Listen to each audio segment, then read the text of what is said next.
Alright, so today I want to introduce you to the Spied ball python. The Spied consists of two genes, the spider and the pied, and essentially what the spider does is it takes all the color on the ball python and moves it all the way to the head of the snake, so you end up with an all-white snake with just some color on the head, which is kind of an interesting effect. As a matter of fact, you can actually take other genes and work it into the pied to get a high white pied or a low white pied. If you actually take Enchi and work it into a pied, essentially what you get is you get a really low white pied with pretty much color on the whole snake. And you can actually take Russo and work it into the pied. And a Russo pied, a lot of times you get a really high white pied, but you always won't get the color just on the head. Sometimes it'll be kind of a random color. Sometimes you can get it like in the middle of the snake, or sometimes just a little spot on the tail. And I'd say in most cases with the spider pied, you always get just color only on the head, which is kind of an interesting effect. And when you work other genes into the spider pied, a lot of times it kind of takes a keen eye to kind of figure out what genes are in there, because you have to kind of interpret the color and the pattern just on the head of the snake. So I want to jump over the internet and now I want to show you the potential of the spider pied ball python. Alright, so I'm going to jump over here on Morphmarket.com and I want to start with a pied just by itself so you can see what it looks like without the spider. And this is what a pied looks like, and a lot of times the pieds can be pretty variable. And essentially what the pied does is it brings in these big patches of white, and sometimes you can have really variable amounts of white just in the pied by itself. And a lot of people say you can breed like a mid-white pied like this to a mid-white pied, and sometimes you can get low whites and high whites. I've actually seen high white pieds with just a little bit of color on the head. It looks almost exactly like a spider pied, which is kind of interesting. And I'd say most pieds are, I'd say probably the average is about 50-50. You know, it's kind of interesting. When I first started in ball pythons, it seemed like the high white pieds used to sell for a lot more. And it seems like lately more and more people are kind of going for the 50-50 look, where you have half color and half white through the snake. And if you actually take pied and mix it with other genes, you can actually influence the amount of white. And one of those genes is the spider. This is what the spider looks like. And essentially the spider gets its name from this crazy spider web pattern coming right down the top of the snake. And one thing you got to be careful of with the spider is a lot of people think that the super spider is a lethal mutation or can be prone to like severe head wobble and neurological issues. So if you actually have two snakes, you want to bring them together, you want to make sure that they don't both contain the spider gene, because 25% of the time you'll end up with the super spider. And the spider, and usually when you mix it with a lot of combinations, it's really visually dominant. And a lot of times you can see a lot of pattern coming through. Of course, you really can't see it in the spider pied. Here's what happens if you take the spider and you work it into the pied. Look at this snake. This is kind of an interesting effect. It pushes all the color right to the head. You get just a little bit of color right on the head of the snake. It's pretty interesting. I actually looked through all the different spider pies, and as a matter of fact, I only found one that had just a little bit of color right on the tip of the tail, and I think it was a paradox. I don't think it was actually from the spider with the pied together, which is, it's kind of interesting. It looks like it's pretty much a cutoff right at the neck. You always get all white on the entire body and just color on the head pretty much all the time that I've seen with the spider pieds. And sometimes I'd say maybe 1 in 30, maybe 1 in 50. It's not very often, but every now and then you'll actually get one that is completely white with no color at all. And take a look at this. I actually pulled this up. This is a completely white spider pied with just two genes, the spider and the pied. And kind of the nickname for this combination is the white wedding, which is, I'm not exactly sure where the white wedding name comes from, but it's pretty much, you know, universal. You talk about white wedding and ball pythons, everybody knows it's the all white spider pied. And kind of the weird thing about especially the white weddings, it seems like on quite a few of them I've seen a little bit larger eye size in a lot of your white weddings, and I haven't really seen that a lot on the spider pies. It just seems kind of a characteristic of some of the white weddings, which is kind of interesting. You can see on this one, maybe it's a little bit bigger than normal, pretty close to normal, just a little bit bigger, not too bad at all. And I'd say usually with this combination, you usually don't get the bug eyes or the change in the eyes. It's not really kind of one of the genetic anomalies of the combination. So I kind of wanted to show you what happens when you mix other genes into the spider pied. You can get some interesting effects. So this is the banana. As a matter of fact, this is actually a banana yellow belly. I was trying to pull up just a straight banana, and let me tell you, the banana pretty much completely obliterates the yellow belly. You can't even tell it's in there. Unless you have a really keen eye, I can't really tell. It pretty much looks just like a yellow belly. As a matter of fact, the banana is really visually dominant. You can actually work like pastel into a banana and actually produce some pastel coral glows. Coral glow is pretty much the same thing as a banana. Let me tell you, you really can't tell that even pastel is in the mix in a lot of cases. It's really visually dominant. So here's what happens if you take banana and you work it into a spider pied. Take a look at this. This is kind of interesting. Essentially what it does is you get just the color on the head, and the color on the head changes to a banana color, which is kind of an interesting anomaly. You can actually change the color just on the head of the spider pied. As a matter of fact, I pulled up another one over here. If you actually take a look at this one, this has a little bit of color right on the head. I actually pulled up another one with pastel, so you can see if you can actually kind of tell the influence of pastel in your banana spider pied. Take a look at this, and this is actually called a banana bumblebee. So it's the same thing as the last snake, except it has pastel in there. And I was kind of looking at the heads, trying to figure out, you have to really be a spider pied expert to try to figure out the genes based on the head color from one to the other. I suppose it maybe, if you can actually line them up side by side, this one seems like maybe it's a little bit smoother, maybe not as much definition when you add the pastel. Maybe a little bit brighter yellow, I don't know. Sometimes, the pastel is a really bright yellow gene. So some of these, sometimes people will, kind of see certain genes in there, and a lot of times they'll say it's, possible these 3 or 4 other genes in the mix, because a lot of times you can't really interpret which genes are in there just from the color of the head.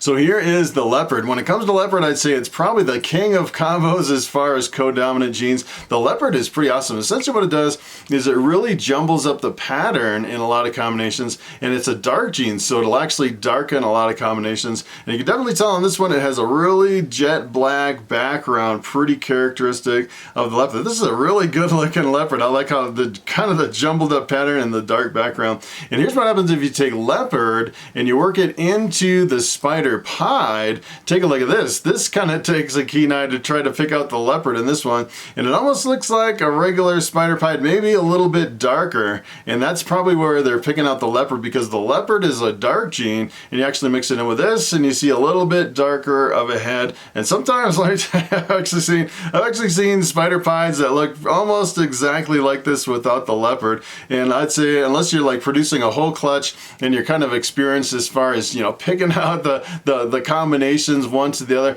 especially if you produce a whole bunch of hatchlings and you can line them up side by side. I found that really helps versus just looking at one snake. Sometimes it's hard, but if you have, the spider pieds and then the leopard spider pieds side by side from the same clutch, sometimes you can actually see quite a bit of difference.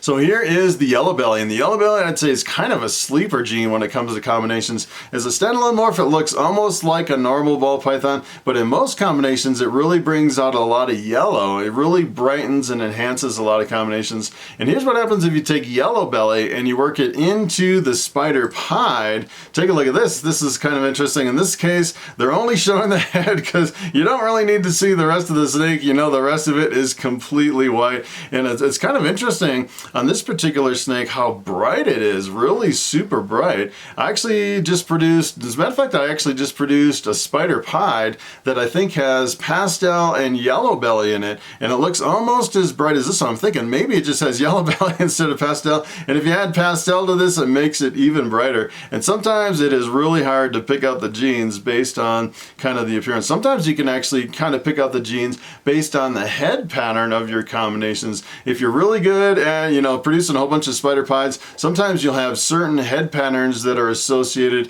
with certain genes. And let me tell you, you have to be, an expert in head stamps as far as that particular combo, and kind of, line them up side by side to kind of pick out the genes based on the head stamps. So So I thought this one was pretty interesting. This is actually a spider pied possible super pastel, Enchi, and yellow belly. And kind of the interesting thing about this specific combination is usually if you have Enchi in a pied, it produces a really low white pied. So it's kind of interesting in this case. I haven't actually seen any that are, 100% guaranteed Enchi. A lot of people say possible Enchi, but I haven't seen any spider pieds that have anything on the body. So I'm thinking, the kind of the low white influence from the Enchi, I think, is trumped by the spider kind of taking over and pushing even the Enchi all the way up to the head. Pretty amazing. And you can definitely tell on this one, it almost looks like it has Enchi because it's really a reduced pattern, right? Kind of a crazy pattern right on top of the head. And this one is, it could be super pastel yellow belly. And I'm thinking, it's really bright yellow, but it's a little bit faded. It could be a super pastel, and the yellow belly could be bringing out a little more yellow. I think those genes are actually accurate for this thing. Pretty awesome. So here's the albino. The albino is really visually dominant, and when you mix it in with other genes, most of the times you end up with an albino looking snake with kind of a jumbled up pattern, and it has a kind of an interesting effect when you mix it in with the spider pied. Here's what happens if you take the albino and you work it in with the spider pied. Essentially what you get is you get an all white snake with red eyes, and if you actually take the albino and work it into pied, you get what is known as a snow, which is an all white snake, and the snow is incredibly visually dominant. There's nothing that'll really break through a snow. So once you produce it, you pretty much, even with the spider, it pretty much eliminates all the color on the entire snake. As a matter of fact, a lot of people call these cherry bombs, the all white snake with the red eye. There's quite a few different ways you can actually make a cherry bomb. So I thought, I wanted to throw a couple more in at the end that were kind of interesting anomalies when it comes to the spider pied. And one of the things that I've seen on just a few, maybe 1 in 50 or 1 in 100, not very often, sometimes you'll see these little spots in a lot of your spider pieds. As a matter of fact, a lot of your high white pieds, a lot of times they'll have these little freckles all over. And I actually had a really big spider pied male. It had a couple little freckles here and there. And sometimes they have so many freckles, they're like peppered with all these little freckles. And I'd say it's not very often that you'll actually see them, and I don't really think it's genetic. So if you actually bought into this project thinking you're going to reproduce the freckles, you probably can. It's more of a, I'd say it's more of a paradox, kind of a 1 in a million chance that it actually has it, but I don't think it actually transfers to the offspring.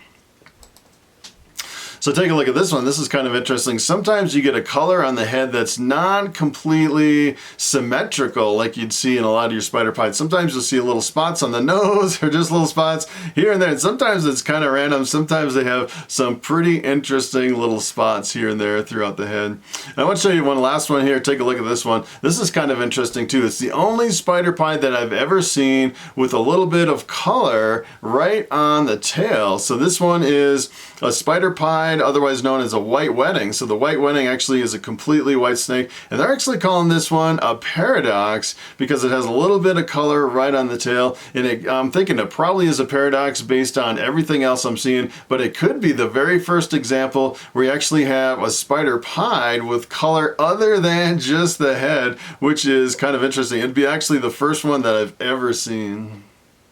Alright, so it is time for the question of the day.